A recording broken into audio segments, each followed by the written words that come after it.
Hello everyone, welcome to my channel.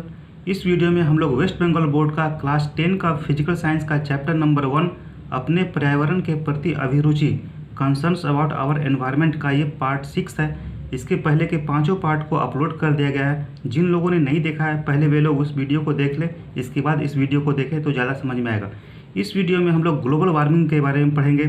Global warming ये काफ़ी important topic है जो किसी भी कंपटीशन एग्जाम और स्कूल के एग्जाम के लिए काफ़ी महत्वपूर्ण है। अब समझते हैं हम लोग ग्लोबल वार्मिंग के बारे में। इंग्लिश में ग्लोबल वार्मिंग कहते हैं, हिंदी में इसे भूमंडलीय उष्णता या जलवायु परिवर्तन कहते हैं। ग्लोबल वार्मिंग का मतलब होता है पृथ्वी के तापमान का बढ़ जाना। पृथ्वी के तापमान का बढ़ने का मतलब होता है पृथ्वी का और ज़्यादा गर्म हो जाना। ये जब पृथ्वी और ज़्यादा गर्म हो जाएगा तब यहाँ पर जीव जंतु पेड़ पौधों का रहना मुश्किल हो जाएगा, काफ़ी कठिन हो जाएगा। तो ये ऐसा क्यों होता है? पृथ्वी का तापमान क्यों बढ़ता है? पृथ्वी का तापमान बढ़ने का मुख्य कारण है कार्बन डाइऑक्साइड गैस। जो वायुमंडल में कार्बन डाइऑक्साइड गैस जो मौजूद है, यह सबसे मुख्य कारण है पृथ्वी के तापमान के बढ़ने का। कार्बन डाइऑक्साइड गैस क्या करता है? यह सूर्य का प्रकाश से आने वाला जो ऊष्मा होता है उसे वह अवशोषित कर लेता है, ग्रहण कर लेता है और पूरे वायुमंडल को गर्म कर देता है, जिसके कारण पृथ्वी भी गर्म हो जाता है। तो यह है ग्लोबल वार्मिंग। ग्लोबल वार्मिंग का मतलब हुआ पृथ्वी के तापमान का बढ़ जाना। अब देखते हैं भूमंडलीय उष्णता का परिभाषा।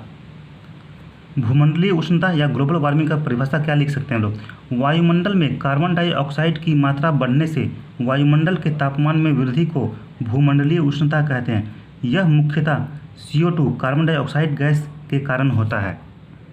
अब समझते हैं हम लोग ग्रीन हाउस गैस के मुख्य स्रोत। ग्रीन हाउस गैस के मुख्य स्रोत का मतलब हुआ कार्बन डाइऑक्साइड कहाँ कहाँ से आता है वायुमंडल में। तो इसके लिए हम मानव लोग ही जिम्मेवार हैं। हम लोग के कारण ही कार्बन डाइऑक्साइड गैस की मात्रा वायुमंडल में बढ़ रहा है।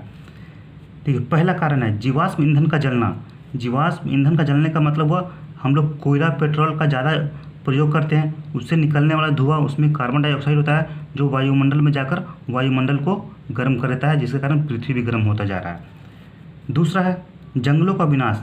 जंगलों की कटाई से वायुमंडल में कार्बन डाइऑक्साइड की मात्रा बढ़ रही है, जबकि वृक्ष क्या करता है? कार्बन डाइऑक्साइड को अवशोषित करता है और उसे ऑक्सीजन में बदल देता है। तो इसलिए हम लोग अब पेड़ों को जो काटते जा रहे हैं तो ये कार्बन डाइऑक्साइड को अवशोषित कौन करेगा? वही कार्बन डाइऑक्साइड गैस ऊपर वायुमंडल में जाकर इस वायुमंडल को गर्म करता है और उसके कारण पृथ्वी भी गर्म होता जा रहा है।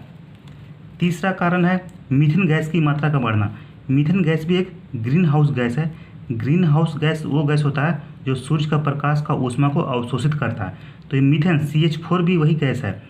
तो इसका भी मात्रा बढ़ता जा रहा है। इसका मात्रा कैसे बढ़ रहा है? ये वृक्ष तथा जानवरों के अवशेष सड़ने तथा गलने से मीथेन गैस की उत्पत्ति होती है, जिससे वायुमंडल का तापमान में वृद्धि होती है।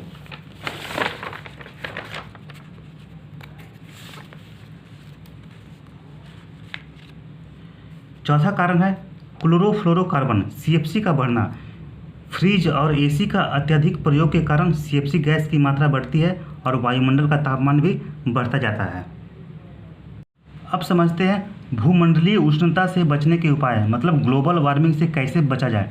पहला, कोयला पेट्रोल का कम प्रयोग करना चाहिए। कोयला और पेट्रोल का कम से कम प्रयोग करना चाहिए हम लोगों को। दूसरा, वृक्षों की कटाई कम तथा वृक्षारोपण ज़्यादा करना चाहिए। तीसरा, सौर ऊर्जा, पवन ऊर्जा और जल ऊर्जा का प्रयोग करना चाहिए। अब हम लोग को सौर ऊर्जा, पवन ऊर्जा और जल ऊर्जा का प्रयोग करना चाहिए। चौथा, CFC के विकल्प का विकास किया जाना चाहिए, मतलब CFC गैस की जगह कोई और प्रकार का गैस का हम लोग को इस्तेमाल करना चाहिए। ग्लोबल वार्मिंग का देखते हैं क्या प्रभाव पड़ता है। ग्लोबल वार्मिंग का प्रभाव मौसम चक्र पर पड़ता है। मौसम चक्र पर में बदलाव हो जाता है, मतलब कहीं सूखा हुआ, कहीं बारिश होगा, कहीं बारिश का देर से होना, ये सब मौसम चक्र में बदलाव होगा अगर ग्लोबल वार्मिंग का प्रभाव, इसी को कहते हैं। दूसरा, ग्लेशियर का पिघलना। ग्लेशियर का पिघलना का मतलब बर्फ़ का पिघलना। पर्वतों के ऊपर जो बर्फ़ रहता है वह पिघलकर समुद्र में जाएगा और समुद्र का पानी का जल स्तर काफ़ी ऊंचा कर देगा और समुद्र के आसपास के क्षेत्रों पर बाढ़ का स्थिति ले आएगा। तीसरा, कई तरह का बीमारियों का सामना करना पड़ेगा, जैसे त्वचा से संबंधित बीमारी, मलेरिया, हाथी पैर, ये सब बीमारियों से सामना करना पड़ेगा। ये था ग्लोबल वार्मिंग के बारे में। अगर आपको ये वीडियो पसंद आया हो तो इसे लाइक, सब्सक्राइब और शेयर करें। Thanks for watching.